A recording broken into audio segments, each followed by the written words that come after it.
Buongiorno e benvenuti a questa edizione di Focus TG e di Erika Boldi, una 26enne di origine mantovana. Il cadavere che è stato ritrovato da uno dei manutentori del fiume Tartaro nel Veronese nella giornata di domenica. Il corpo di Erika è stato identificato dai carabinieri di Villafranca e di Verona grazie ai numerosi tatuaggi. La Procura di Verona ha aperto un'indagine per omicidio. L'esame autoptico non ha rivelato segni di violenza, ma è escluso che sia morta per annegamento. Questo rafforza l'ipotesi che la giovane sia stata gettata nel canale già priva di vita. La 26enne aveva problemi di tossicodipendenza e si era allontanata dalla famiglia, motivo per il quale i familiari non avevano sporto denuncia di scomparsa. Ed ora parliamo del processo a Filippo Turetta. Parla il suo avvocato dopo la decisione del 22enne che ha ucciso Giulia Cecchettin di rinunciare all'udienza preliminare. Filippo Turetta comparirà davanti al giudice della Corte d'Assise di Venezia già a settembre, quando inizierà il processo per l'omicidio della sua ex fidanzata Giulia Cecchettin. Il 22enne di Torreglia ha rinunciato all'udienza preliminare che era già stata fissata per la prossima settimana. La decisione è stata comunicata dal collegio difensivo di Turetta, composto dal professor Giovanni Caruso e dall'avvocato Monica Cornaviera, che spiegano la decisione del 22enne. La decisione di Filippo è una decisione che non è per nulla scontata, perché sul piano processuale ha delle conseguenze che sono notevoli. Rinunciando all'udienza preliminare, Filippo Turetta rinuncia definitivamente alla possibilità di chiedere il giudizio abbreviato. Sappiamo benissimo che il giudizio abbreviato non può essere chiesto per i reati puniti con la pena dell'ergastolo, ma con la sua scelta Filippo Turetta rinuncia definitivamente alla possibilità di un eventuale sconto di pena all'esito del giudizio di fronte alla Corte d'Assise, qualora la Corte ritenga non configurabili, nel caso di specie, le aggravanti che invece oggi vengono contestate all'imputato. Il processo si preannuncia quindi più veloce, senza risentire tutti i testimoni. La difesa ha anche escluso la richiesta di una perizia psichiatrica. Filippo Turetta, rinunciando all'udienza preliminare, rinuncia anche alla possibilità di chiedere il giudizio abbreviato e quindi lo sconto di 1/3 della pena anche per gli altri reati che sono oggetto di contestazione, quali per esempio il sequestro di persona e l'occultamento di cadavere. Filippo Turetta in questi mesi ha intrapreso un percorso di elaborazione del gravissimo reato commesso e chiede solo di avere una condanna giusta, dicono i suoi legali. L'autorità ha iniziato a prendere consapevolezza, maggior consapevolezza di quanto ha commesso e intende pagare prima possibile, ed è anche questo uno dei motivi che l'hanno indotto a rinunciare all'udienza preliminare, perché rinunciando all'udienza preliminare abbrevia i tempi del processo. Quindi Turetta vuole pagare la pena giusta, la pena che sarà ritenuta equa dal suo giudice. È previsto per le prime ore di domani il rientro in Italia della salma di Davide Baggio, il 56enne di Cittadella, morto in un incidente stradale sabato 29 giugno mentre era in vacanza in Egitto. Il feretro arriverà all'aeroporto di Malpensa e poi verrà trasferito a Cittadella, così che i familiari potranno definire la data dei funerali. Intanto la moglie Chiara Tombolata, rimasta ferita nello schianto, è rientrata nei giorni scorsi con un volo ambulanza ed è in cura in un ospedale dell'ULSS 6 Euganea. Ennesima tragedia sul lavoro è accaduto a San Martino di Lupari. Poco dopo mezzogiorno è stato trovato il corpo senza vita di un agricoltore di 52 anni caduto nel carro miscelatore all'interno della sua azienda. Aveva 52 anni Gianni Zanetti, agricoltore di San Martino di Lupari. Da sempre gestiva l'azienda di famiglia e anche domenica mattina si era recato in via del Confine per occuparsi dei capi di bestiame che accudivano una stalla per conto terzi. Cosa sia accaduto sarà l'indagine aperta dalla Procura di Padova a stabilirlo. A lanciare l'allarme la famiglia, la madre e i fratelli che, non vedendolo rincasare per il pranzo della domenica, si sono precipitati verso la stalla. Qui, cercando di chiamarlo, hanno capito che il 52enne era finito nel carro miscelatore attraverso il quale viene distribuito il cibo alle bestie. Vana la corsa dell'ambulanza dall'ospedale di Cittadella, così come l'arrivo dell'elicottero del SUEM. I vigili del fuoco hanno dovuto smontare il macchinario per riuscire a ricomporre il corpo di Gianni Zanetti. A seguire le indagini, i carabinieri. La salma è a disposizione dell'autorità giudiziaria. Il macchinario è stato sottoposto a sequestro. Si tratta del quinto infortunio in una settimana nell'Alta Padovana. Sono sempre di più, sono sempre più decisi e anche violenti i borseggiatori a Venezia, un'emergenza che sembra non avere fine. Noi per gli ultimi aggiornamenti ci colleghiamo in diretta con Ilaria Marchiori, che si trova assieme a vedo due rappresentanti dell'Associazione dei cittadini non distratti. A te la linea, Ilaria.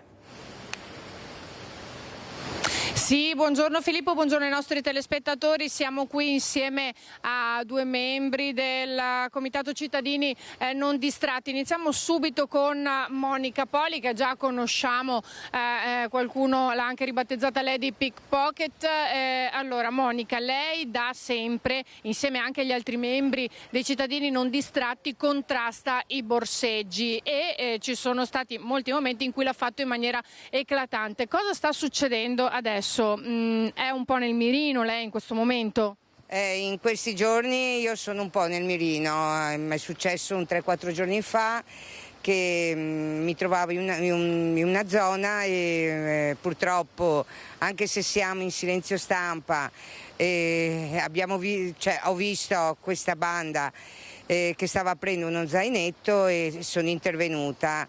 Allora loro si sono defilati, dopo all'incirca un quarto d'ora sono tornati indietro per fare, diciamo, un'azione punitiva nei miei confronti. E questo purtroppo mi è stato detto dalle persone che erano lì e che avevano assistito alla mia azione di disturbo. Lei inizia ad aver paura? A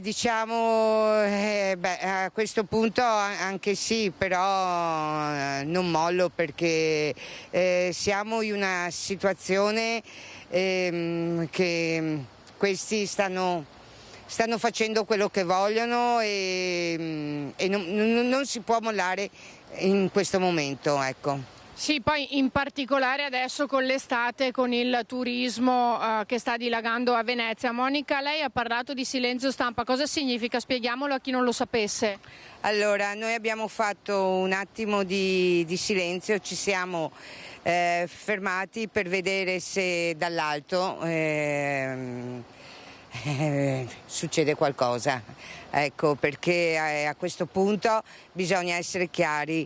Il ministro Nordio su questa cosa qui, su quello che sta succedendo in Italia, deve dare delle risposte e sinceramente fino adesso su questa problematica non è mai intervenuto.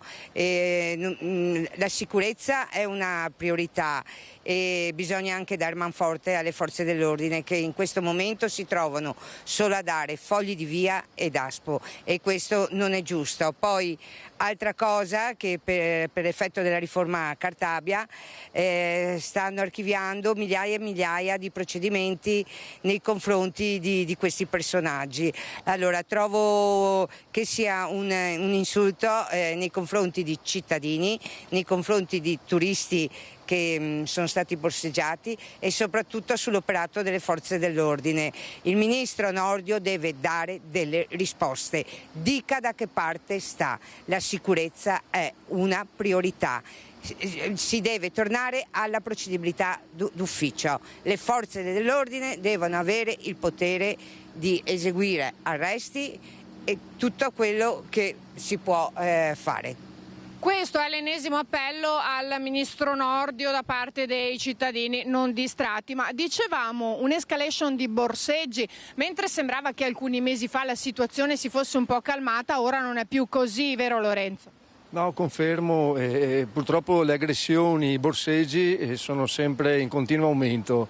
Ci sono bande di delinquenti che tutti i giorni si presentano oramai nelle stesse zone e derubano, aggrediscono anche con spray e peperoncino, e abbiamo avuto nel giro di una settimana alcune aggressioni violente e con lo spray e il peperoncino ai danni di turisti che vengono qui per visitare Venezia, ma si ritrovano a volte a perdere soldi, documenti e vacanze rovinate.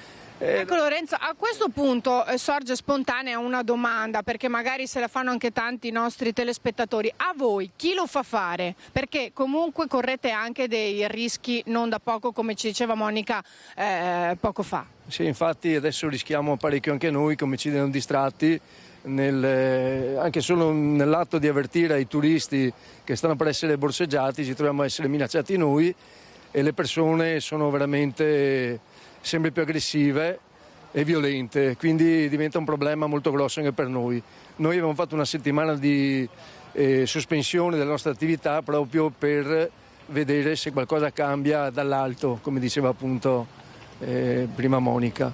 La situazione è veramente brutta e facciamo una figura veramente orrenda a livello internazionale, perché oramai queste situazioni qua vengono riportate nei social, nei giornali, in tutti i media del mondo, quindi è l'ora di intervenire seriamente. Ecco, e questo è l'ennesimo appello, oltre a quello di Monica Poli, rivolto ancora una volta al ministro Nordio. Se non ci sono domande, io qui da Venezia restituisco la linea allo studio. Grazie Ilaria Marchiori e i suoi ospiti, in collegamento in diretta da Venezia con la collaborazione tecnica di Sandro Ponchio. Noi invece ci spostiamo nel Vicentino per parlare di una violenta lite in famiglia tra padre e figlio a Caldogno. Il ragazzo di 19 anni, impugnato un coltello, ha sferrato una serie di fendenti al genitore che solo per caso non hanno avuto un esito drammatico. È stato arrestato per tentato omicidio. Sul posto per noi c'è Daniele Garbin. Buongiorno Daniele. Sì, buongiorno Filippo, buongiorno a te ai telespettatori, confermo quanto hai riassunto, siamo a Caldogno e effettivamente per riassumere quello che è successo, questa violenta lite tra padre e figlio, 59enne maggiorenne, il figlio, c'è stata domenica praticamente un alterco violento, la notizia però è uscita solamente oggi, praticamente al termine di questa lite è comparso questo coltello con cui è stato impugnato dal giovane proprio nei confronti del padre. Ecco, una cosa che è durata pochi istanti, sembra, ma comunque questi colpi di coltello hanno raggiunto il capo ed il collo. Fortunatamente il caso pare che la lama si sia spezzata e che non sia stato un esito fatale proprio, che poteva essere drammatico. L'abitazione in via Barco e vicini è una situazione che non era stata segnalata al comune, né i vicini questa mattina avevano mai avuto sentore che ci fosse stato qualche problema in questa famiglia, cose abbastanza normali. Forse da qualche tempo c'era questa tensione col padre e il figlio, ma non dava modo di pensare che sarebbe stata questa evoluzione così drammatica. In questo momento il ragazzo è rinchiuso in carcere dopo l'arresto dei carabinieri San Pio X, non è ancora chiaro se risponderà o meno alle domande del giudice che dovrà decidere la sua convalida a questo punto in carcere. Ecco, l'accusa non è lesioni gravissime ma sarebbe tentato omicidio, questa è la pesantezza di cui dovrà rispondere il ragazzo, almeno attualmente sembra che sia questo il capo d'accusa di cui dovrà rispondere. Ecco, siamo in questo posto, in un ambulatorio medico, perché con me è presente il sindaco Nicola Ferronato, che ringraziamo. Buongiorno. Che ci ha proprio accolto qui, ecco, la comunità è rimasta sconvolta a questa notizia. Sì, siamo stati tutti attoniti al raggiungimento di questa notizia, perché riguarda una famiglia che è conosciuta. Ricordo Guido come presidente del basket di Caldogno, una famiglia tranquilla, una famiglia serena. Ecco, quello che è successo appunto lascia sgomenti. Speriamo appunto che non ci siano delle conseguenze. Io non ho notizie certe, ma sembra appunto che le lesioni siano delle lesioni abbastanza, tra virgolette, superficiali. Quelle che non saranno superficiali è appunto il disagio che è stato dimostrato in questo frangente da un ragazzo di 19 anni e che quindi come amministrazione, ma era una famiglia non seguita dai servizi sociali, ma come amministrazione siamo vicini alla famiglia tutta, compresa il ragazzo, e siamo a disposizione appunto per cercare appunto di aiutare quelle che possono essere delle situazioni di fragilità. Grazie, poi ci aggiorneremo poi l'evolversi della situazione. Ecco, noi abbiamo anche sentito un po' lo stato d'animo dei vicini e delle opinioni in paese, abbiamo raccolto delle interviste poco fa, quindi per farvi capire anche la situazione, a questo punto lascio la linea alla regia con questo contributo e restituisco la linea allo studio alla fine. Caldogno si sveglia preoccupata, anche lei. Sì, ma brave persone, bravo ragazzo, uno non sa i momenti, possiamo averli tutti purtroppo, non è che c'è, però brava gente. Certo. Non so, sembra un ragazzo normalissimo, tranquillo, non so. Che segnale è secondo lei? Come va interpretato? Ma guardi, non c'è interpretazioni perché sono 5 attimi che può succedere di tutto. Io mi impressione non me ne fanno completamente perché vedo, sono umani come noi pure e la legge di Dio è tutto uguale per tutti. Io questo conto ne faccio. Certo, da noi ci sono pure quelli cattivi, ci sono pure abbastanza pure. Più che altro sapere che questi ragazzi così giovani abbiano questa indole così aggressiva è una cosa spaventosa, non si capisce più cosa sta succedendo, insomma.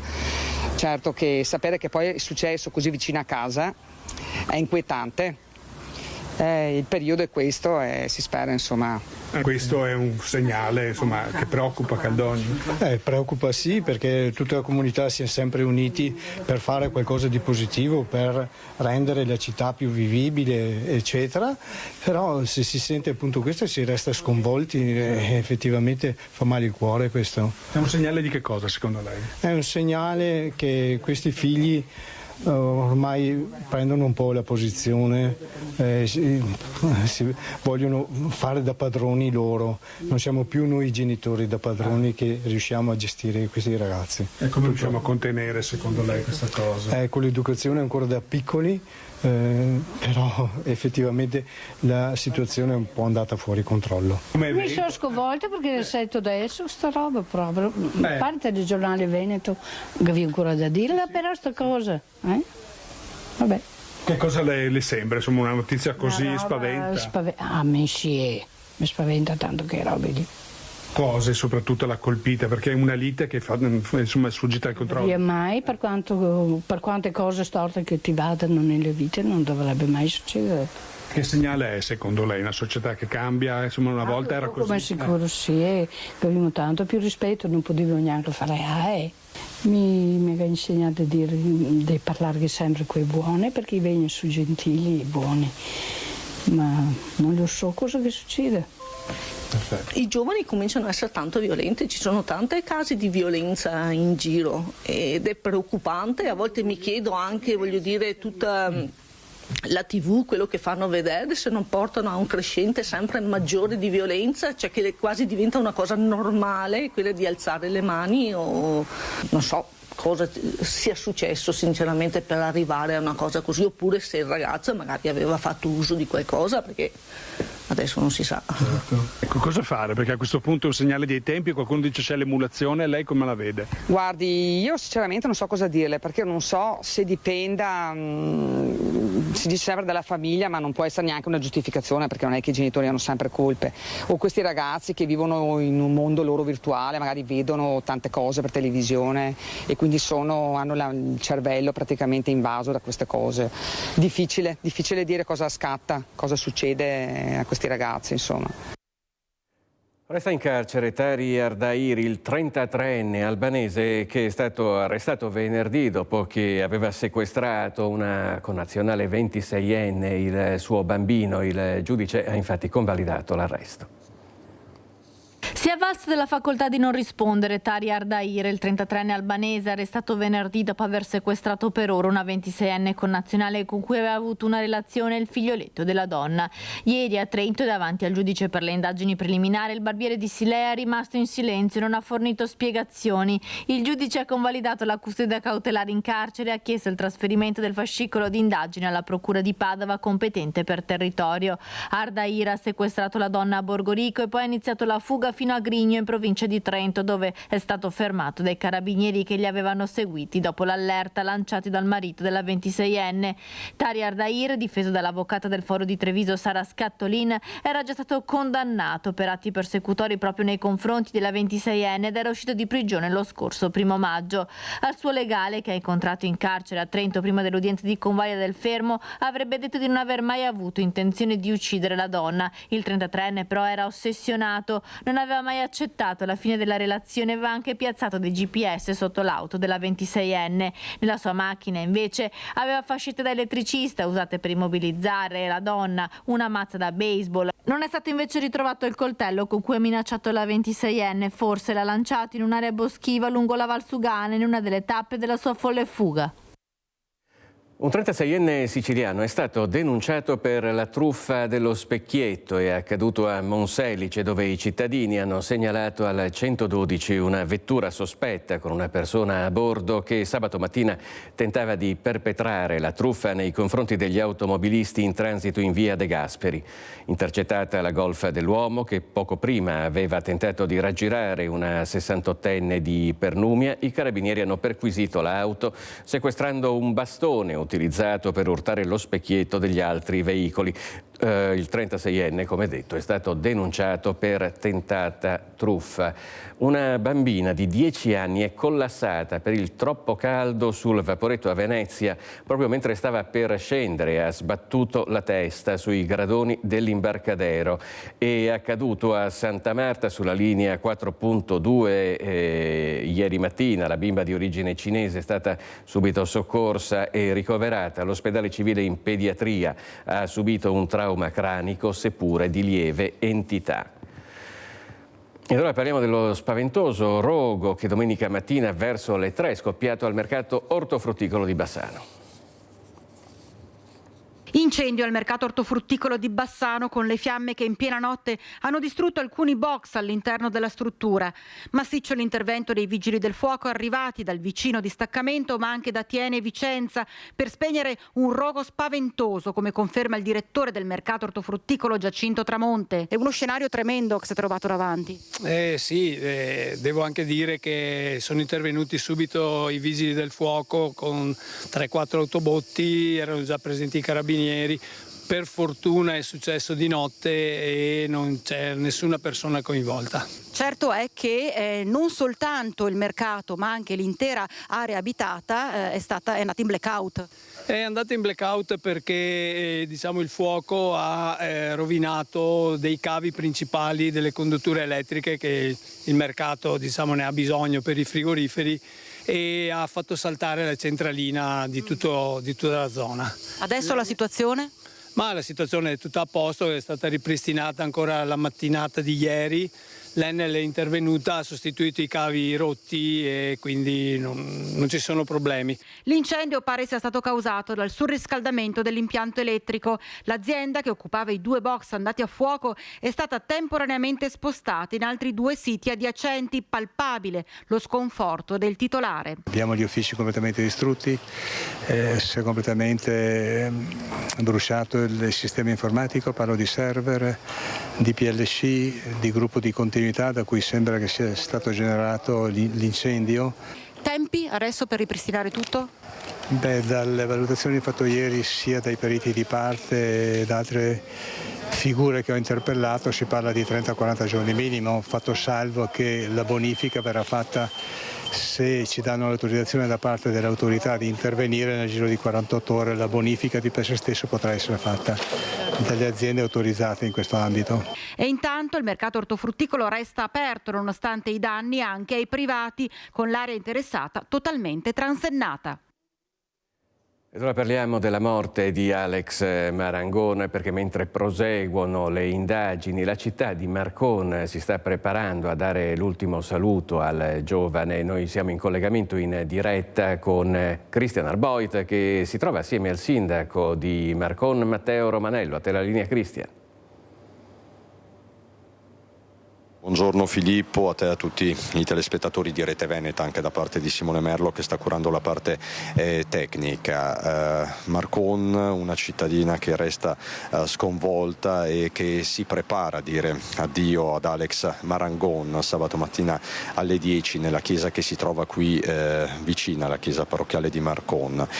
Sindaco Romanello, adesso è il momento del lutto, è il momento del dolore, ci sarà lutto cittadino, lei ce lo conferma? Ci sarà lutto cittadino perché questo evento ha avuto un attenzionamento sia a livello di comunità sia a livello nazionale, che ovviamente ci porta a un doveroso ricordo di Alex, di questo ragazzo che ha perso la vita a soli 26 anni, e ovviamente le dinamiche sono ancora molto incerte, rimaniamo anche un pochino sbalorditi dalla presenza costante di nuove notizie, di nuove informazioni che vanno un pochino a rimettere in gioco tutto. Quello che ho detto sin dall'inizio però è che sia necessario e opportuno identificare i responsabili e riconoscere la verità, perché questo è un atto, secondo il mio punto di vista, doveroso non solo nei confronti della famiglia, ma nella memoria di Alex e di tutte le persone che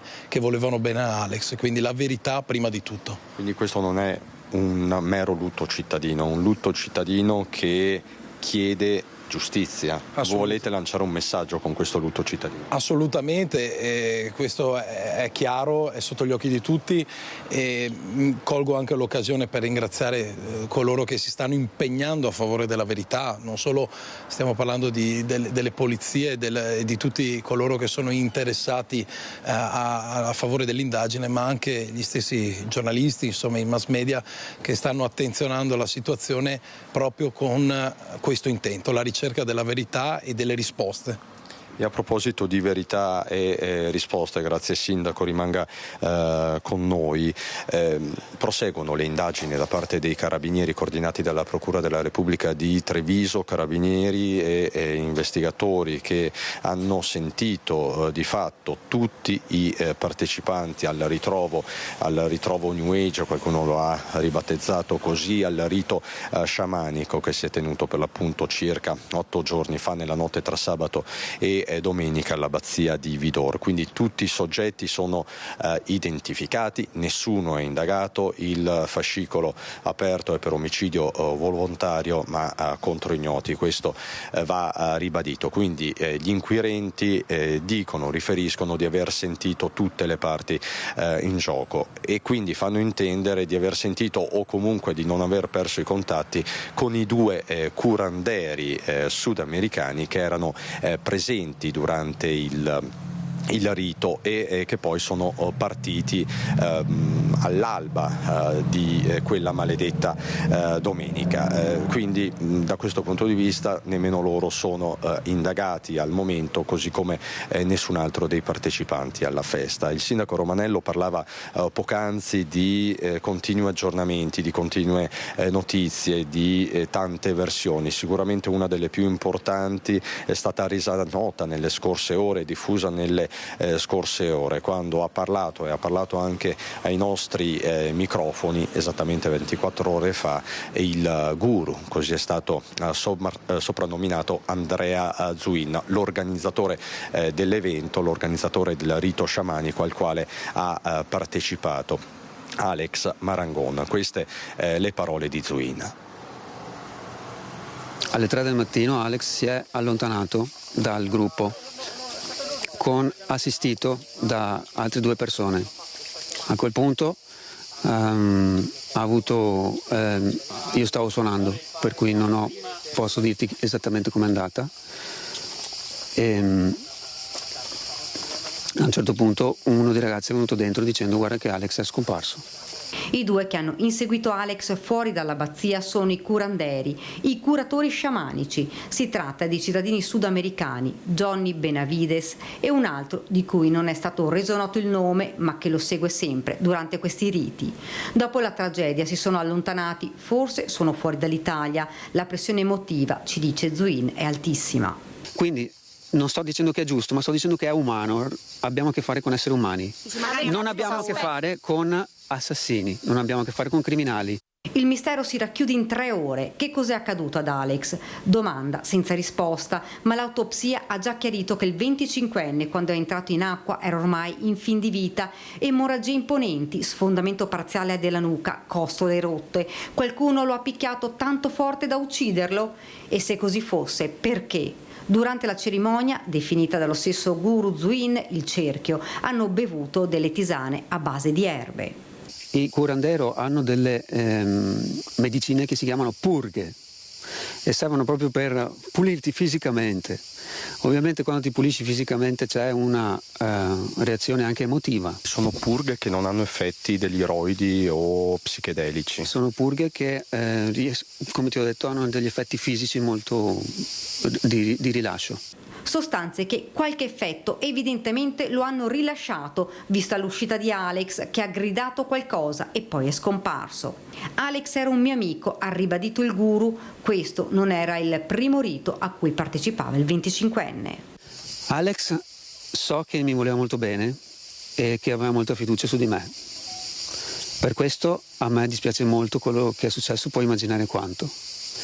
Ci siamo conosciuti, non ci conosciamo da tanto, lui era un ragazzo molto introverso, ma che io lo chiamavo, cioè gli dicevo sempre: Alex, sei veramente un figo. Mercoledì ci sarà un ulteriore sopralluogo all'abbazia con investigatori e procura. Andrea Zuin ha poi voluto sottolineare: io non scappo. Mi stanno descrivendo come uno pazzo squinternato che scappa. Io sono qui da 3 giorni col mio camper, che non vivo in camper, attenzione, noi il camper lo utilizziamo per andare a fare i concerti in giro. Siamo qui però a disposizione per questa ragione. 1, vai. Non c'è nessun assassino tra di noi, ha detto e ridetto 24 ore fa, esattamente 24 ore fa, all'esterno dell'abbazia di Vidor, Andrea Zuin, che dice: io conoscevo Alex, volevo bene ad Alex, eravamo amici e per me era un figo. E quindi insomma sono parole di un amico che si è rivolto anche ai familiari di Alex Marangon. Resta il ruolo da chiarire fino in fondo di questi 2 curanderi, però appunto le prossime ore saranno fondamentali per capire cosa realmente sia successo. Saranno fondamentali anche perché è previsto un sopralluogo a Vidor, nell'abbazia, e non solo nell'abbazia ma anche sull'isolotto di Ciano del Montello, dove è stato ritrovato il corpo del giovane 2 giorni dopo, 6-7 chilometri più a valle rispetto all'abbazia di Vidor. Quindi restano tante tessere di questo puzzle da mettere al loro posto. Ti faccio sentire anche un'altra cosa, Filippo, a te e a tutti i telespettatori di Rete Veneta. Le parole di questo curandero, dello sciamano, che in un video diffuso su YouTube nei mesi scorsi parlava delle proprietà benefiche dell'ayahuasca, questa sostanza che sarebbe stata utilizzata a Vidor.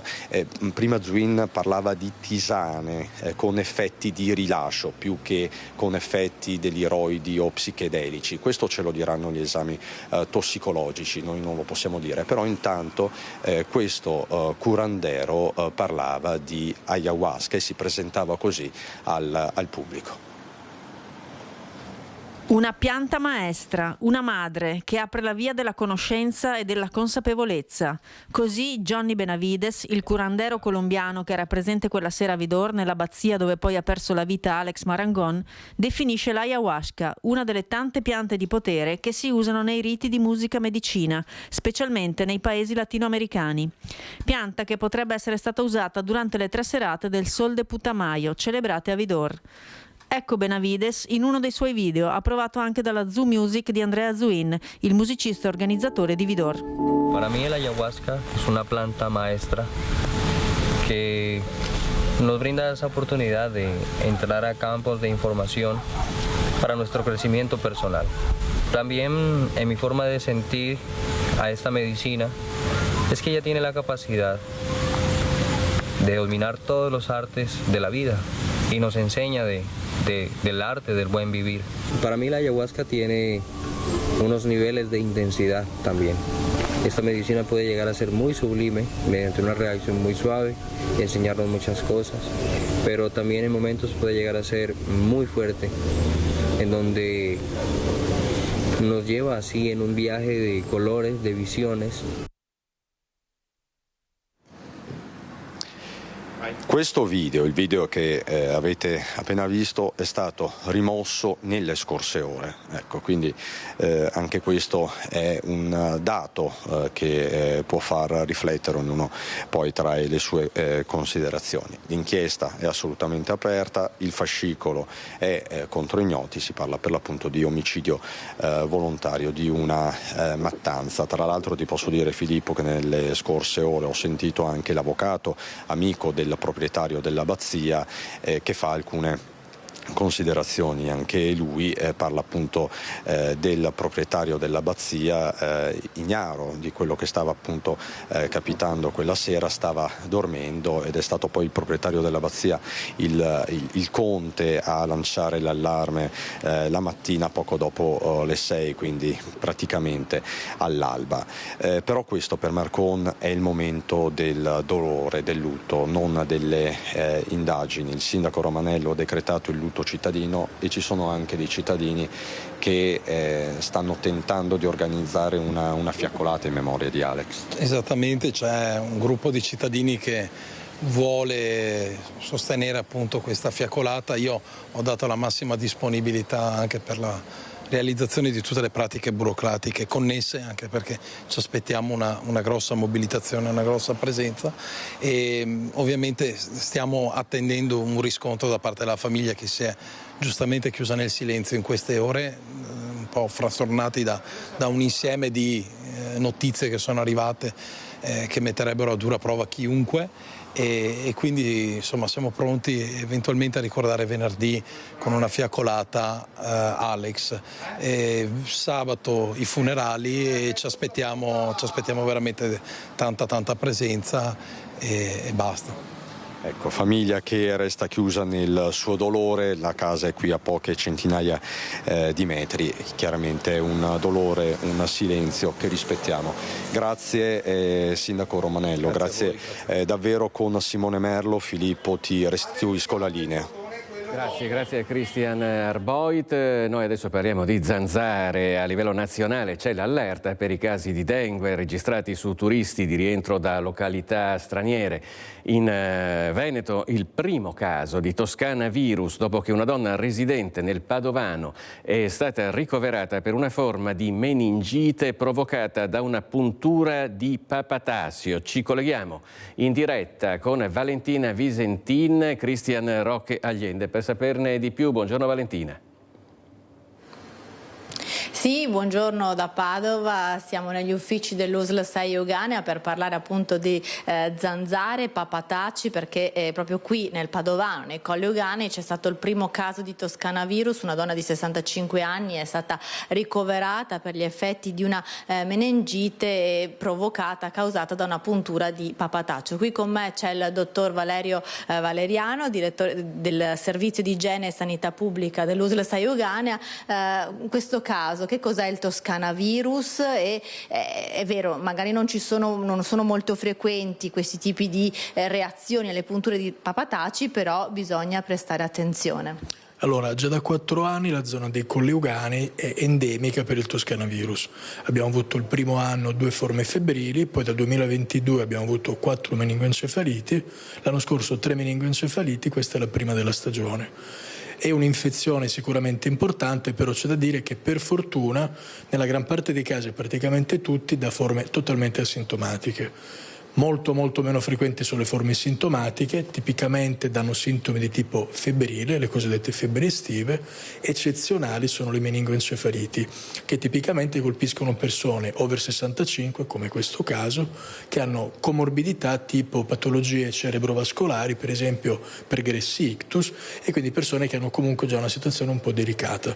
Per fortuna anche in queste persone la norma è che ci sia una remissione totale e che quindi la persona torni poi alla vita normale senza avere reliquati. Eccezionali sono le forme letali.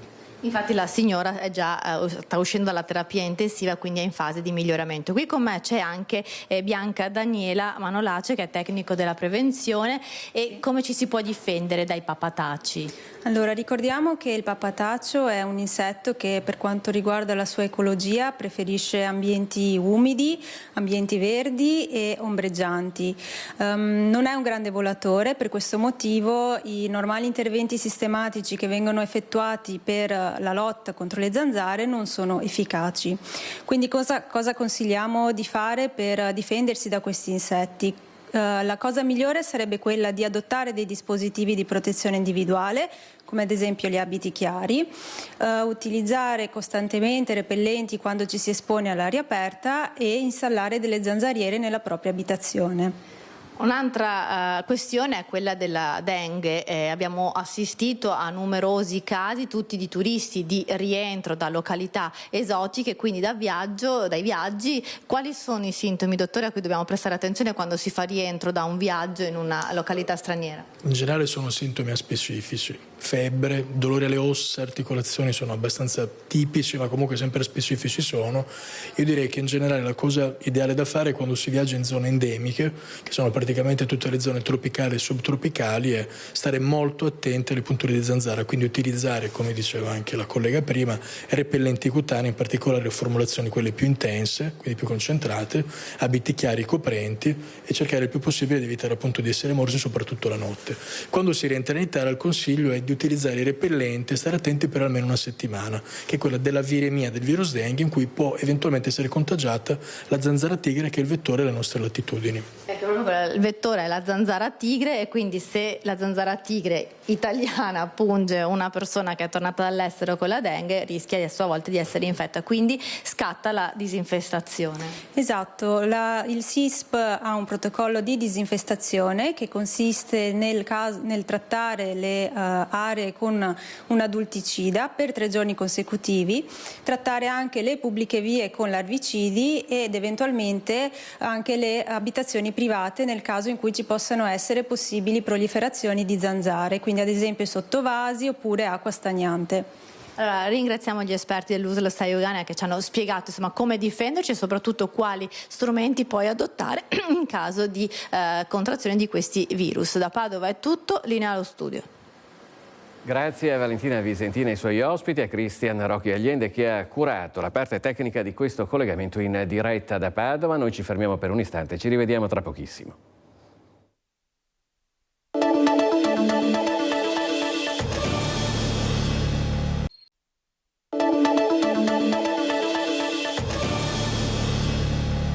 In diretta con Focus TG, intervento dei vigili del fuoco alle 11:30 di stamattina lungo l'autostrada A22 del Brennero, direzione nord, tra Nogarole Rocca e l'allacciamento A4 per l'incendio di un auto articolato che trasportava merci pericolose. Nessuna persona è rimasta coinvolta. Sul posto sono intervenute le squadre dei vigili del fuoco di Verona e Mantova con 2 autopompe e 2 autobotti.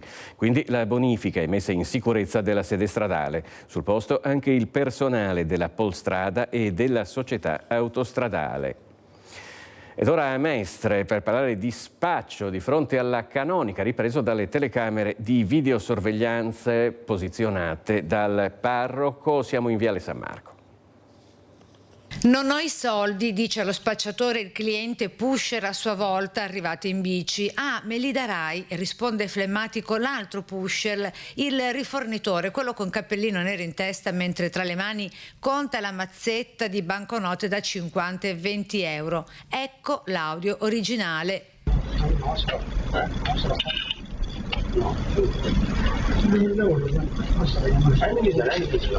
Siamo a Mestre, in Viale San Marco, alla canonica della chiesa San Giuseppe, a 2 passi da San Giuliano, direzione Venezia. Già nelle mani della polizia la targa dell'auto del pusher, impressa e indelebile nei filmati, così come i volti dei 2 giovani, dall'aspetto 20 anni o poco più. E quanto raccontano le immagini della telecamera che Don Natalino Bonazza, parroco della chiesa San Giuseppe, ha installato proprio davanti alla sua canonica. E qui che in maniera disinvolta e senza scrupoli avviene lo spaccio con tanto di cessione di soldi e droga. Le immagini parlano da sole. L'episodio è nato dal fatto che ho sentito delle voci un po' esagitate mentre ero in casa. Prima di tutto ho controllato che cosa avveniva all'esterno visionando il filmato della videocamera e per la prima volta ho visto un episodio del genere. La cessione di droga giovedì scorso 4 luglio, poco prima delle 20:30, spaccio avvenuto sotto gli occhi di Don Natalino che dopo aver visto quanto stava accadendo proprio fuori casa è uscito ad affrontare 2 spacciatori saliti in auto ad attendere i clienti cui cedere la sostanza stupefacente, da cui si è sentito rispondere che cercavano un posto tranquillo per parlare. Penso che questa gente che probabilmente viene da fuori cerchi sempre di luoghi nascosti. La telecamera posizionata per monitorare quanto accade in questo angolo buio, specie alla sera, quando diventa ritrovo di giovani sconosciuti, dice il prete. Il senso anche di questa videocamera serve come deterrente, perché purtroppo questo angolo del piazzale della chiesa, soprattutto di sera, può diventare un posto un po' pericoloso, mette un punto di passaggio per tante persone che abitano nei quartieri qui vicino. Il monito è l'appello del Don alla sua comunità. Ora che è estate, usciamo per una passeggiata, popoliamo la nostra via per non lasciarla in mano a criminali sbandati. La richiesta. Dobbiamo tornare a vivere il quartiere e non ritirarci come se fossimo degli assediati nelle nostre case. Ora andiamo a Udine, dove almeno 500 persone hanno partecipato alla marcia silenziosa in ricordo di Shenpei Tominaga, l'uomo che è stato ucciso durante una rissa che stava cercando di dirimere. Libera per tutti, soprattutto per i giovani. Io non ho figli, ma sono qua anche per le mie nipoti, perché non è possibile che non si può girare per il centro liberi, questo assolutamente. C'è un po' di senso civico, è importante che noi siamo presenti per far sì che chi di dovere si comporti in maniera adeguata e trovi delle soluzioni anche ferme, anche dure. Anni di Padova, abito vicino al Duomo, sapevo che era una città tranquilla, sono venuto in pensione qua per vivere in maniera tranquilla, mi auguro altrettanto. Sì, io sono di un'altra generazione, ho vissuto un'altra Udine e con i nostri genitori e i nostri vecchi che hanno costruito questo paese. L'aspetto da considerare è che se qui non prendiamo in mano la situazione per tempo, se questi signori responsabili non prendono in mano la situazione, diventa veramente difficile poi far rientrare. Almeno 500 persone hanno partecipato nel tardo pomeriggio di lunedì 8 luglio al corteo silenzioso organizzato da Udine Sicura dopo la morte di Shenpei Tominaga, l'imprenditore giapponese di 58 anni, residente da tempo nel capoluogo friulano, freddato da un violento pugno sferrato da Samuele Battistella, 19enne originario di Marino di Piave, nella notte tra il 21 e il 22 giugno scorsi in pieno centro a Udine. Una marcia che ha coinvolto tutti i semplici cittadini anche da fuori, senza distinzioni politiche, che da piazzale 26 luglio ha raggiunto la loggia del Lionello. Il momento più toccante è la deposizione di una corona e fiori davanti alla porta di casa di Tominaga.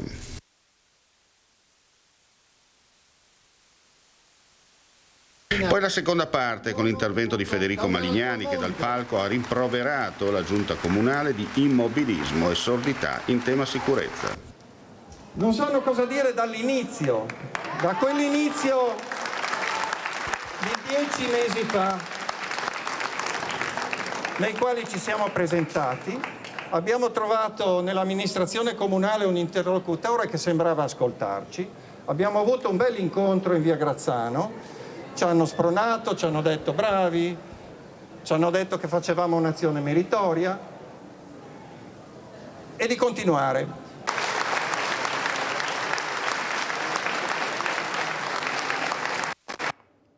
Allora, al termine della manifestazione c'è stata anche l'occasione di un incontro tra il Comitato Udine Sicura e il sindaco Alberto Felice De Toni.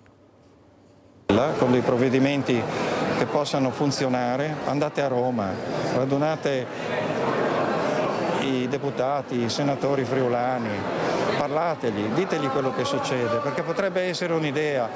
potrebbe essere un qualche cosa che ci porta sì sulla stampa ma in modo positivo, e sarebbe positivo anche per voi.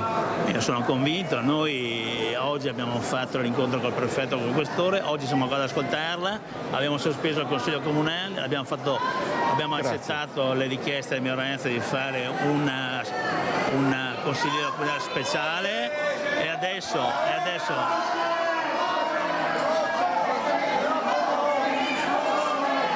quindi quando lei desidera noi la riceviamo quando vuole, d'accordo? Va bene? Arrivederci, salve. Buon lavoro, mi raccomando. L'antica Agora di Udine e della sua udinesità gremita di gente, urlante e arrabbiata verso l'amministrazione comunale, incapace di ascoltare e operare nel bene comune e nel senso civico, in un periodo in cui il capoluogo friulano fa parlare di sé più per atti criminosi che per la sua natura. C'è stato un fugace ma intenso confronto tra Federico Malignani da una parte e il sindaco Alberto Felice Dettoni dall'altra. C'è stata, fino a un certo punto, visto l'intervento di alcuni manifestanti con intenzioni poco pacifiche verso il primo cittadino, la sua giunta e maggioranza, attimi di tensione verbale che fanno parte del gioco tra le parti.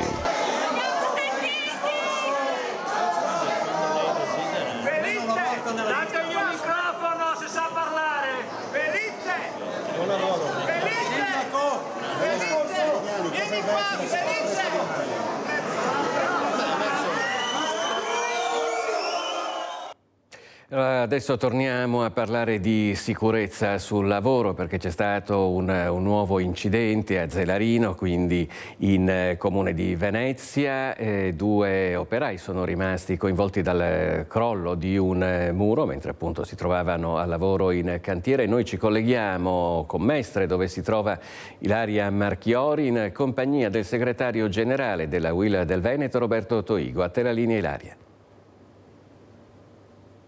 Eccoci qui Filippo, ci troviamo nuovamente, ci siamo nel frattempo spostati da Venezia a Mestre, come hai detto tu, proprio per parlare di questo incidente. Bisognerà accertare effettivamente se si tratti di un incidente sul lavoro, ma sembra che in base alla dinamica sia esattamente così. Avvenuto ieri nel tardo pomeriggio, poco dopo le 18:30, in un cantiere edile privato a Zelarino, e appunto, come hai anticipato, gli operai feriti, 2 ragazzi di origine nordafricana. Il più grave ha 23 anni ed è stato ricoverato all'ospedale all'Angelo di Mestre e si trova in questo momento in rianimazione.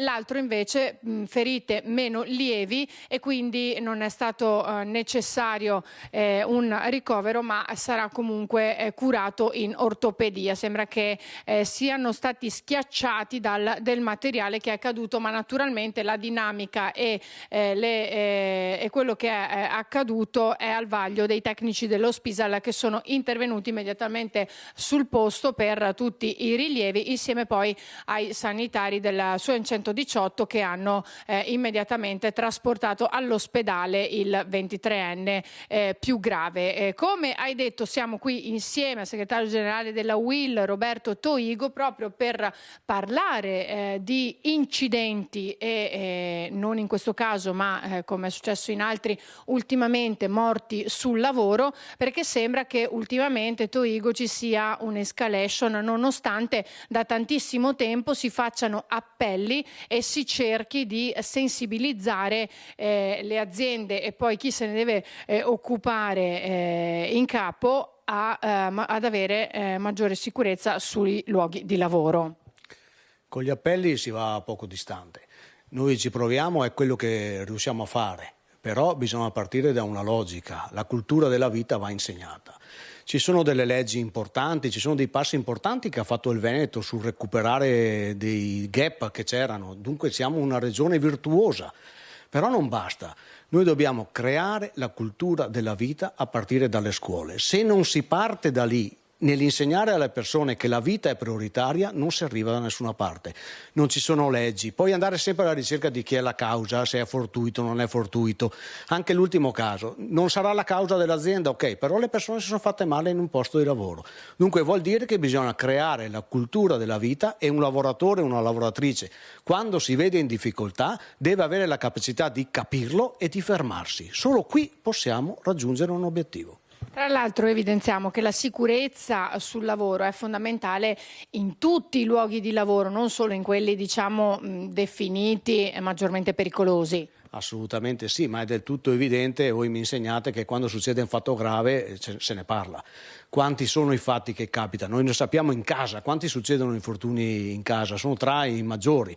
E quello poi che mi fa più tristezza è che la mortalità, e non solo la mortalità, ma la maggior parte degli infortuni che ci sono sempre gli stessi, caduta dall'alto, eccetera, eccetera. Dunque vuol dire che bisogna fare un passo in più, assolutamente un passo in avanti, e ripeto ancora, cultura della vita a partire dalle scuole, altrimenti perderemo questa battaglia. Tra l'altro, Toigo, c'è stato proprio un incontro importante qualche giorno fa.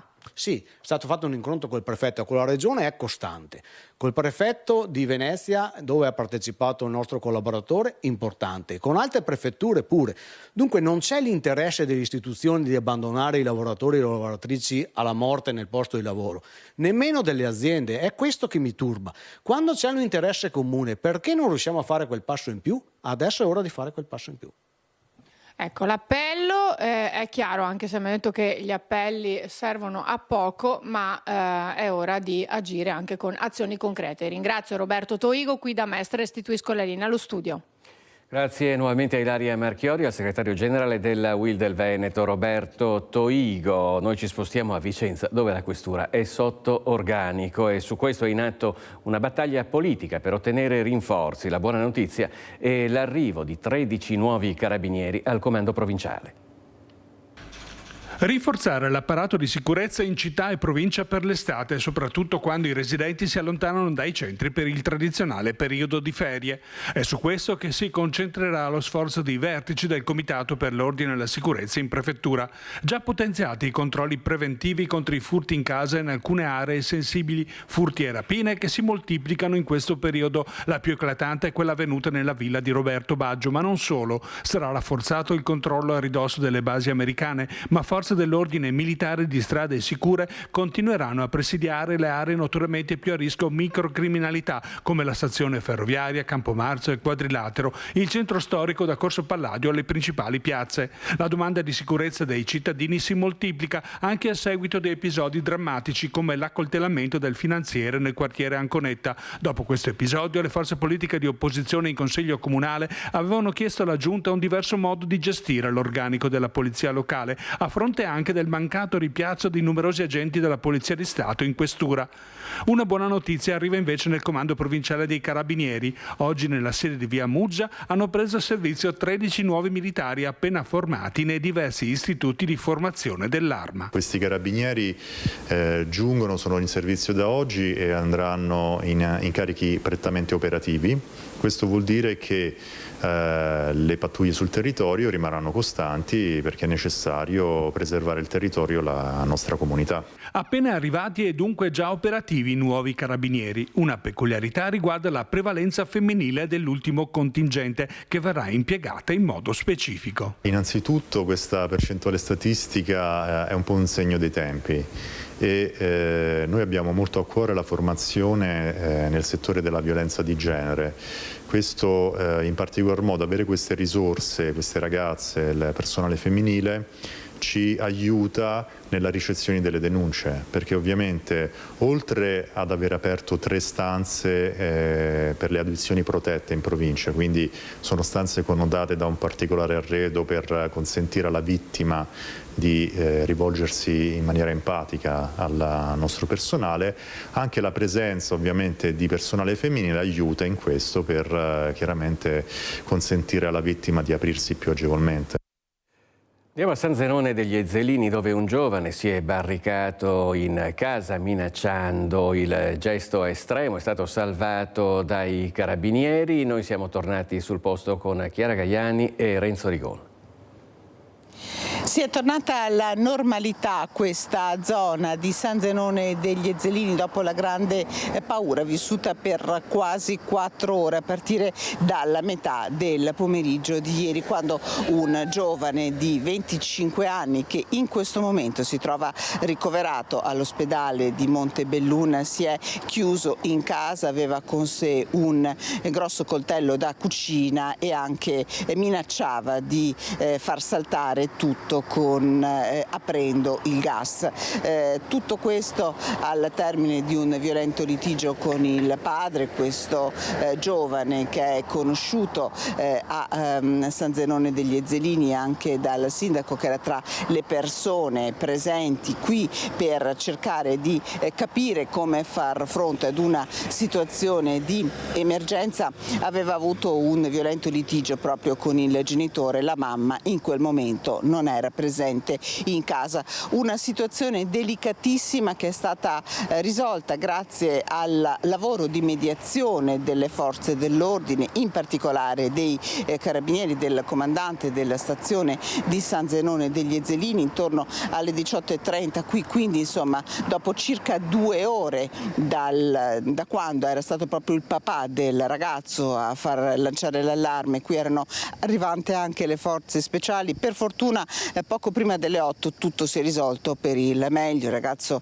giovane è uscito di casa, è salito in ambulanza, il dialogo è stato molto efficace. Un lavoro davvero prezioso, lo ha sottolineato varie volte il sindaco di San Zenone degli Ezzelini, Fabio Marin, anche ai nostri microfoni. Adesso tra un po' vi lascerò proprio alle sue parole. Adesso c'è la presa in carico di questo giovane di 25 anni che ovviamente non sarà lasciato solo, come non sarà lasciata sola la sua famiglia. Ma allora io ringrazio il collega Renzo Rigon con me qui a San Zenone degli Ezzelini questa mattina. Vi lascio all'intervista raccolta proprio a caldo nei momenti successivi al termine della grande paura dalla collega Vanessa Banzato al sindaco di San Zenone degli Ezzelini Fabio Marin. Abbiamo vissuto sicuramente dei momenti di tensione in questo pomeriggio, fin dall'inizio, da quando appunto abbiamo sentito arrivare l'ambulanza con il suo, ma poi sono arrivati i carabinieri e i vigili del fuoco. Fortunatamente sono intervenuti prontamente, i carabinieri sono stati dentro tutto il tempo con lui a convincerlo a desistere, a mettersi un po' tranquillo. Sono riusciti davvero con il loro grande lavoro che hanno fatto a farlo salire volontariamente in ambulanza. Adesso appunto sono proseguiti per quello che sarà necessario fare. Certo. Ringrazio di cuore davvero i carabinieri specialmente e anche tutte le forze dell'ordine che sono intervenute, perché il loro apporto qui è stato fondamentale. Il servizio che danno alla cittadinanza qui si capisce veramente, si tocca proprio con mano, perché eravamo lì, abbiamo visto come lavorano e dobbiamo davvero ringraziare le forze dell'ordine per quello che hanno fatto. Ci sono stati momenti particolari di tensione quando poi sono arrivati 2 mezzi anche con il reparto speciale dei carabinieri, quindi si è temuto davvero di dover entrare con forza anche nell'appartamento per evitare qualsiasi danno. Sì, fortunatamente non c'è stato bisogno e quindi erano qui logicamente in modo precauzionale, perché non si sa cosa possa succedere in questi casi. Poi però diciamo che è finita come doveva finire, non c'è stato bisogno di altro, è salito volontariamente e adesso speriamo si possa fare tutto quello di cui ha bisogno questo ragazzo. Certo è che questi episodi creano parecchia tensione, parecchio scompiglio, parecchia apprensione anche da parte di chi amministra la città, il paese. Assolutamente sì, perché non sono episodi isolati. Purtroppo molto spesso ci sono dei disagi che si soffermano specialmente nei nostri giovani e nelle famiglie, ed è qui che noi amministratori in qualche modo dobbiamo intervenire attraverso logicamente i mezzi che abbiamo disponibili, attraverso le collaborazioni specie con l'ULS che ci sono. Però qui riguardo a questa storia è un attimo tutto da capire e si vedrà nei prossimi giorni. Ora parliamo dei controlli della Guardia di Finanza a Vicenza. In un locale notturno è scattata una sanzione da oltre 10.000 euro.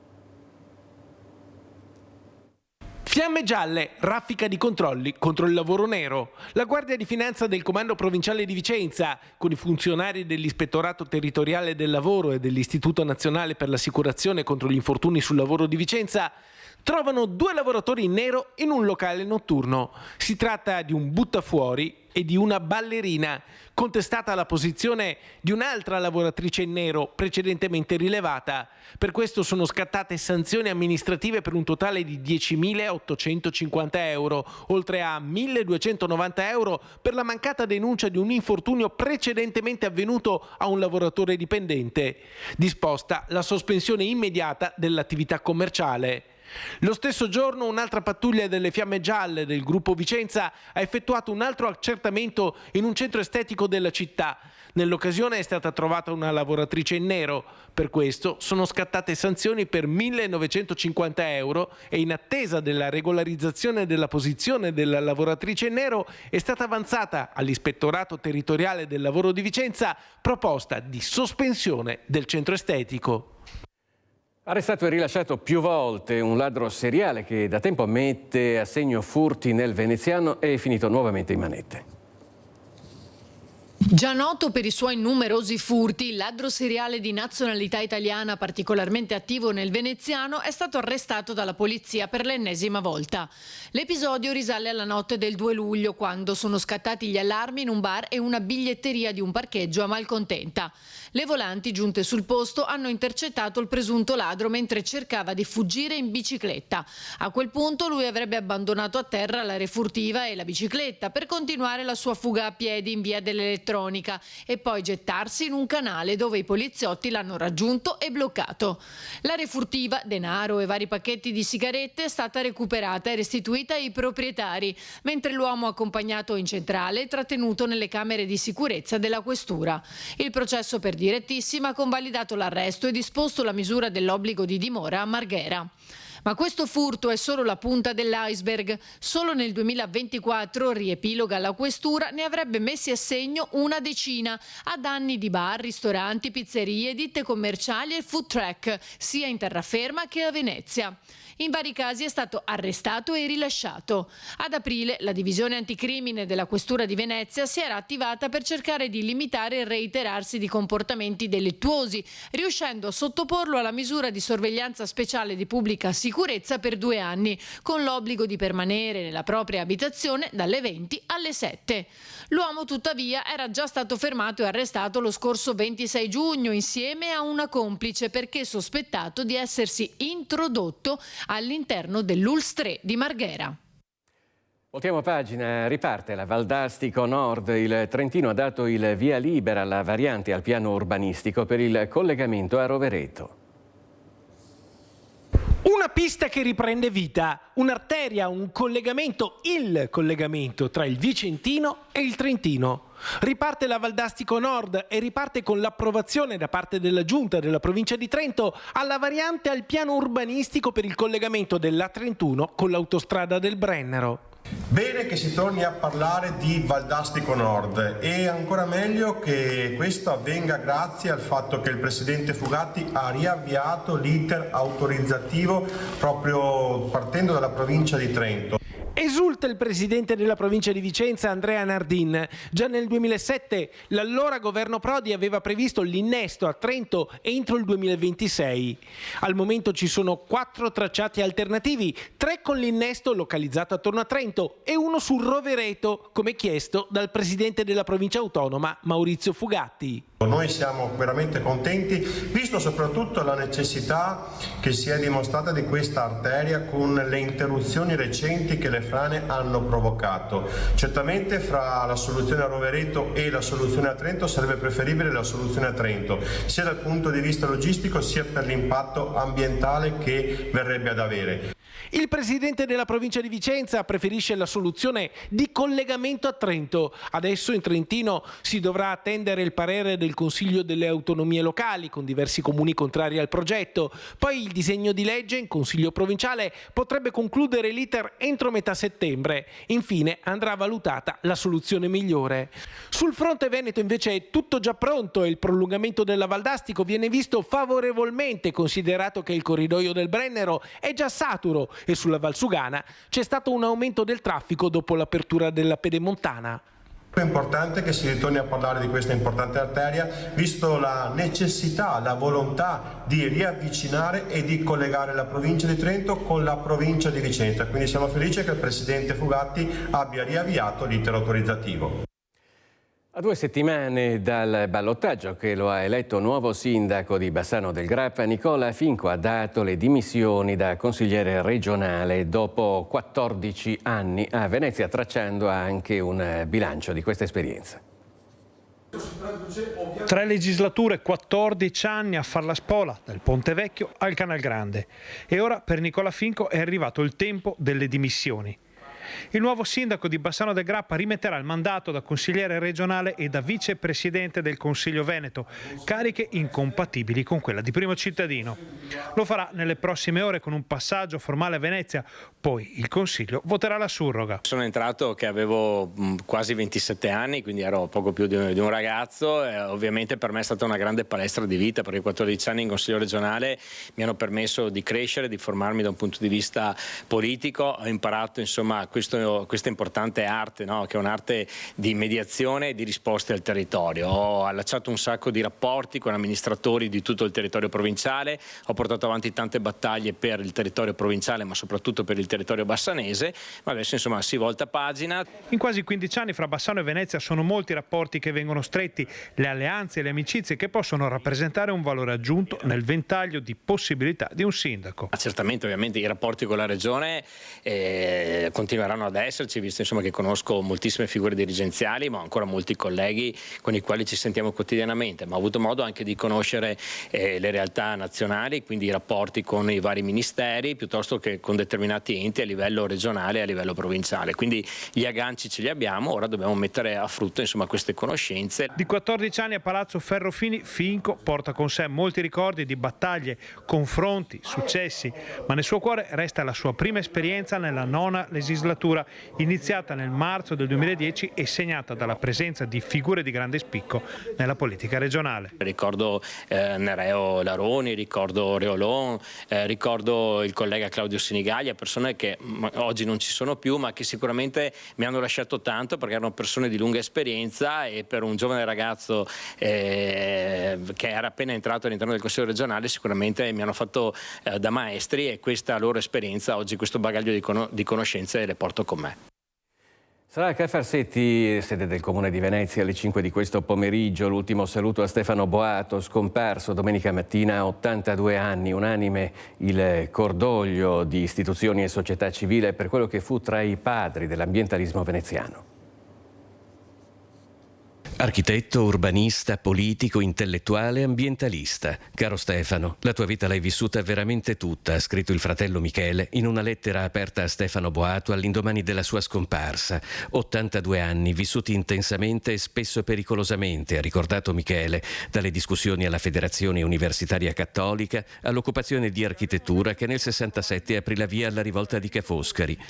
Negli anni 70 la militanza in lotta continua tra Venezia e Marghera, e poi le progettazioni di urbanistica democratica per una Mestre più bella e vivibile. Negli anni 80 l'esperienza da consigliere e assessore della giunta guidata dal repubblicano Antonio Casellati. Decenni di impegno a tutela della laguna, di Venezia e dei suoi abitanti, ha sottolineato il Consiglio Direttivo Nazionale di Italia Nostra, con la competenza come professore universitario allo UAV, esperto in commissione di salvaguardia e per il Ministero dell'Ambiente e nelle file dei Verdi, di cui fu tra i fondatori. Gianfranco Bettina ha ricordato che a Stefano Boato si deve la salvezza del bosco di Carpenedo, la nascita del Parco San Giuliano, la revoca del piano regolatore del 62 che collocava a Porto Marghera impianti che avrebbero diffuso nell'aria fumo, polvere o esalazioni dannose alla vita umana. Ci fermiamo per un istante, ci rivediamo tra pochissimo.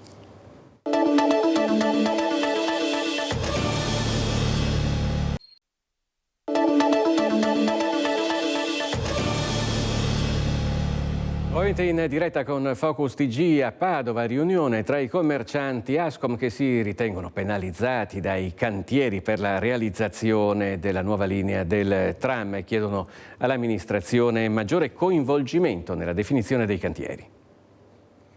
Non è che abbiamo difficoltà a lavorare perché c'è tanto traffico, siamo impossibilitati. Per cui adesso mi diceva, ad esempio, un negozio di abbigliamento che ha i saldi non è in grado di far mettere un cartello per fare i gradi. Lui mi ha fatto vedere il libro dei corrispettivi, che è il libro in cui si nota mi ha fatto degli zero. Questo commerciante di Volta Barozzo racconta le difficoltà dei negozi del suo quartiere coinvolto nei lavori di realizzazione della linea del tram che arriverà fino alla stazione. L'Ascom ha organizzato un incontro con gli esercenti delle attività padovane che per la loro posizione subiscono gli effetti delle chiusure delle strade e delle deviazioni provocate dai cantieri della grande opera di mobilità sostenibile che Padova deve realizzare entro il 2026.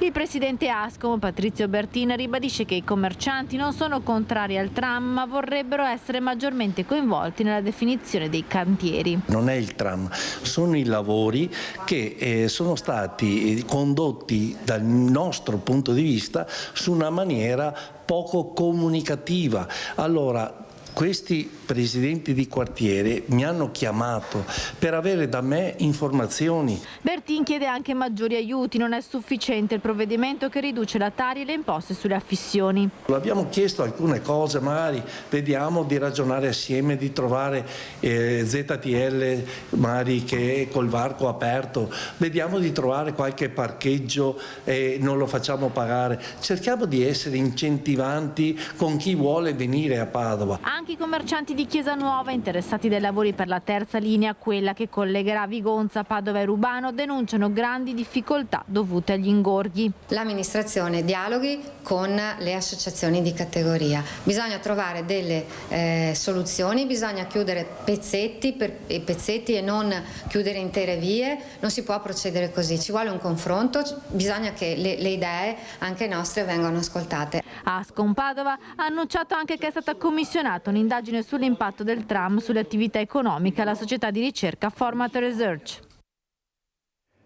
Altre polemiche dei commercianti a Belluno, dove nel primo giorno di saldi il centro è stato totalmente chiuso al traffico e al parcheggio dalle 2 di pomeriggio. Il deserto dei Tartari di Buzzatiana memoria come metafora di una giornata da dimenticare per i commercianti del centro storico di Belluno. Piazza dei Martiri, sabato 6 luglio, primo giorno di saldi, ore 16:30, istantanea di un pomeriggio iniziato male e finito peggio. Alle 14 scatta il divieto di transito e di parcheggio. I negozianti si affacciano, osservano increduli il vuoto che non ha ragione d'essere e che prosegue fino alle 18:30. Non mi aspettavo questo tipo di chiusura, ripeto, sono ignorante io, per l'amor di Dio, non riesco a capire per esempio l'area di fronte alla farmacia Chimenti, che è completamente trasennata, il motivo, visto che è un'area che attualmente questa giornata è sempre rimasta non utilizzata. Puntiamo in questi momenti qua, trovarci un centro chiuso è una cosa difficile per noi. Noi oggi avremmo avuto bisogno di affluenza, parcheggi liberi e il centro vivo. L'ordinanza di Palazzo Rosso ha colto di sorpresa tutti, nessun coordinamento, nessuna comunicazione nemmeno dalla consulta di Confcommercio che sabato, proprio in occasione dell'avvio dei saldi, ha anticipato le notti bianche che proseguiranno ogni giovedì sera fino all'8 agosto. Mi chiedo se ci fosse stata la possibilità di far parcheggiare auto, far arrivare comunque la clientela in maniera più agevole, secondo me sarebbe stato un segnale di aiuto verso il commercio che in questo momento, è inutile nasconderselo, soffre. In questo momento ci dovrebbe essere una vicinanza da parte dell'amministrazione con quello che sono i commercianti del centro, perché è un biglietto da visita nostro, è un biglietto da visita loro. Le occasioni per mostrare una città viva c'erano. In Piazza Duomo sabato e domenica si sono disputati i campionati italiani di tiro a volo e petanque, di bocce. In Piazza dei Martiri la novità del Silent Party che solo a tarda sera ha richiamato in centro centinaia di giovani. Le manifestazioni sono importanti, portano gente, sono il primo a caldeggiare questo tipo di attività, ma magari in maniera un po' più organizzata, mettiamola così. La sensazione di sconforto sabato ha fatto anticipare l'orario di chiusura dei negozi molto prima delle 23. Anziché agevolare l'afflusso della gente, si è impedito di farlo immotivatamente. Avvilente constatare come siamo una categoria che non viene pensata, notano i commercianti, la cui strada, dopo il Covid e la crisi generale, è tutta in salita. Resistere, la parola d'ordine. Già, ma fino a quando? Ponte Vecchio di Bassano è pieno di crepe, da anni arrivano segnalazioni in comune di ogni genere e il nuovo assessore ai lavori pubblici Andrea Viero ammette che un problema c'è. Il Ponte Vecchio ha una pelle giovane che si scotta facilmente, poi son dolori e hai voglia tu a mettere la crema dopo sole. Fuori di metafora estiva e vacanziera, il Ponte Vecchio ha effettivamente qualche problema di scottature e l'esposizione alle intemperie della nuova vernice sta creando grattacapi al comune, che è sommerso di segnalazioni relative al pessimo stato in cui versano alcuni tratti delle balaustre.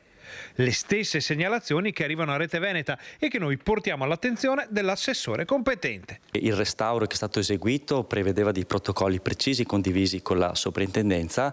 Quei prodotti che sono stati utilizzati però risentono ovviamente degli agenti atmosferici, quindi questo ci fa capire che ci vuole una manutenzione sicuramente più costante. Chiaro poi che la parte quella più esposta, quella verso nord, molto probabilmente ne risente ancora di più. È chiaro che molto probabilmente dovremo calendarizzare più volte all'anno una manutenzione costante del ponte.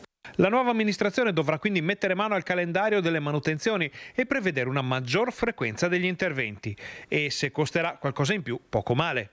Il post restauro secondo me è servito anche proprio a questo, per capire che la manutenzione va calendarizzata in maniera più puntuale, quindi questo vuol dire mettere anche delle risorse in più proprio per mantenere il ponte sempre impeccabile.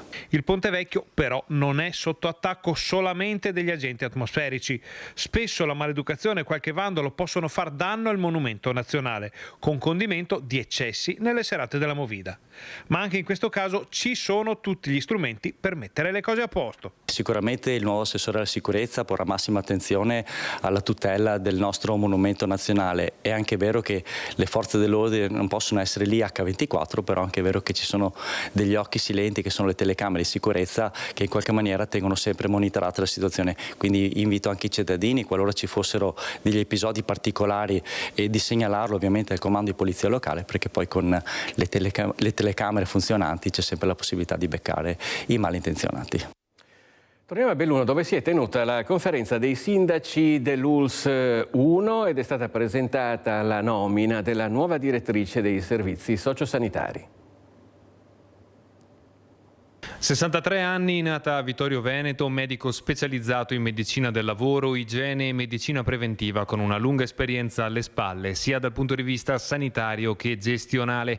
Paola Paludetti sarà la nuova direttrice dei servizi sociosanitari dell'ULSS 1 Dolomiti per il triennio 2024-2027, in sostituzione a Giampaolo Pecere.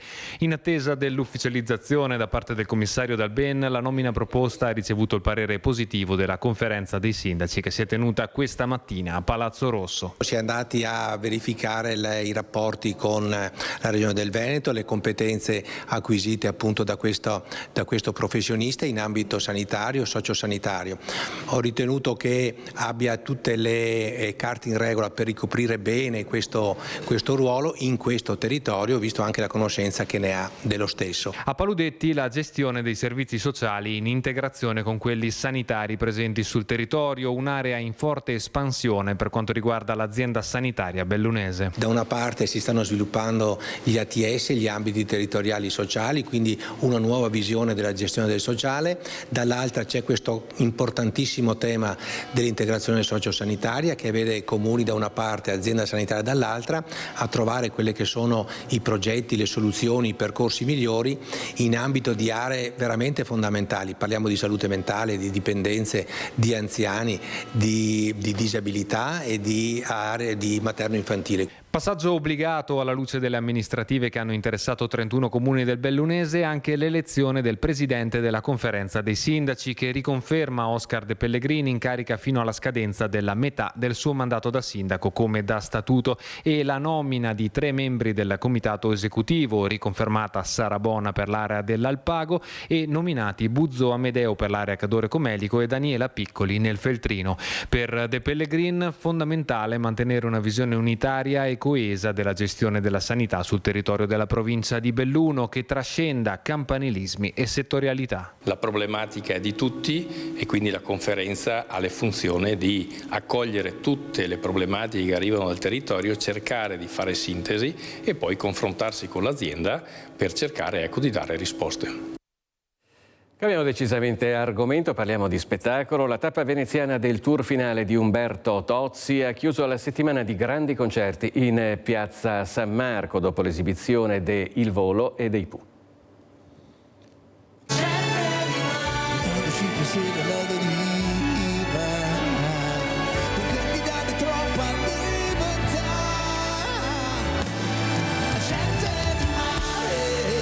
Tra gli applausi e i cori di un pubblico infiammato in una piazza San Marco magica, Umberto Tozzi ha chiuso la settimana di concerti a Venezia, cantando sulle note dei grandi successi che hanno segnato i suoi 50 anni di carriera. Dopo l'apertura con Notte Rosa, la tappa veneziana della tournée mondiale con cui il cantautore torinese dirà addio alla scena live è proseguita con pezzi indimenticabili.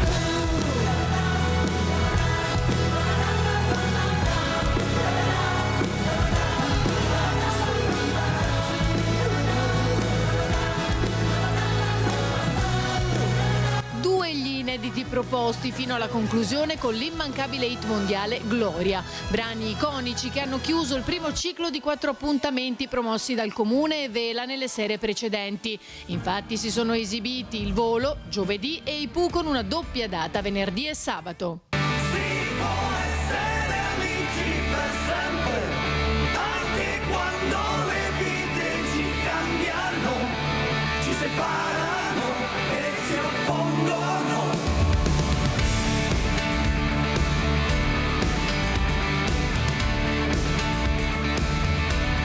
La musica in piazza San Marco torna a essere protagonista sabato 13 luglio con il coro e l'orchestra della Fenice che nel centenario della morte di Giacomo Puccini incanteranno il pubblico con un programma a lui dedicato.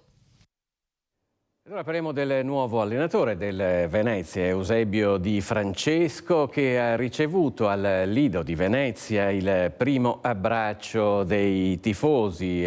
Di Francesco è stato presentato proprio in questi giorni e la squadra ora si sta allenando nel ritiro in montagna a Falcada. Ecco la presentazione di Di Francesco ai tifosi del Lido di Venezia. Ecco il nuovo allenatore Eusebio Di Francesco che guiderà il Venezia Football Club nella prossima stagione in Serie A. Dopo la presentazione ufficiale a Venezia, accompagnato dal direttore sportivo arancione-verde Filippo Antonelli, che lo ha fortemente voluto dopo la scelta di Vanoli di partire, l'ex mister giallorosso ha ricevuto al club arancione-verde del Lido di Venezia, al bar Schiaccianoci, il primo grande abbraccio dei tifosi. Come è stato questo arrivo qui a Venezia e al Lido? È molto bello, Venezia è unica sotto tutti i punti di vista e mi auguro che sia unica anche a fine campionato. Che obiettivi hai per la prossima stagione? L'obiettivo che non sono magari riuscito a ottenere l'anno scorso, quest'anno con Venezia ci tengo veramente a raggiungere la salvezza. E come hai trovato questo primo impatto con la città, con la società? Lo senti anche tu, ottimo, no? Per quello abbiamo voglia di dimostrare che siamo una squadra competitiva e che ce la possiamo giocare con tutti. Come sarà il tuo Venezia? Un aggettivo, una parola? Coraggio prima di tutto e resilienza a seguire, che è quella che ci deve essere all'interno di questa squadra. Insieme a Di Francesco erano presenti al Lido anche i suoi stretti collaboratori. Ora la squadra si sta allenando in montagna a Falcade e nello staff tecnico c'è anche il grande ex capitano Marco Modolo, che dunque continua con un altro importante ruolo, la sua avventura con il Venezia. Tra i tifosi c'è un forte entusiasmo attorno alla squadra, come conferma il presidente del club arancione-verde Gino Puntar. È un uomo fortunato venire a Venezia e adesso Di Francesco dovrà mantenere questa posizione. Non sarà facile, ma i presupposti ci dovrebbero essere perché l'ossatura della squadra è quella che ha vinto il campionato l'anno scorso. Con Eusebio Di Francesco che incontra i tifosi del Venezia al Lido si conclude questa edizione di Focus TG. Vi ricordo i prossimi appuntamenti con l'informazione di Rete Veneta a partire dalle 18:50 con il telegiornale di Bassano del Grappa, a seguire il telegiornale di Vicenza e poi questa sera l'appuntamento con il talk show Focus condotto dal nostro direttore Luigi Bacialli. Grazie per averci seguito e buon proseguimento di giornata.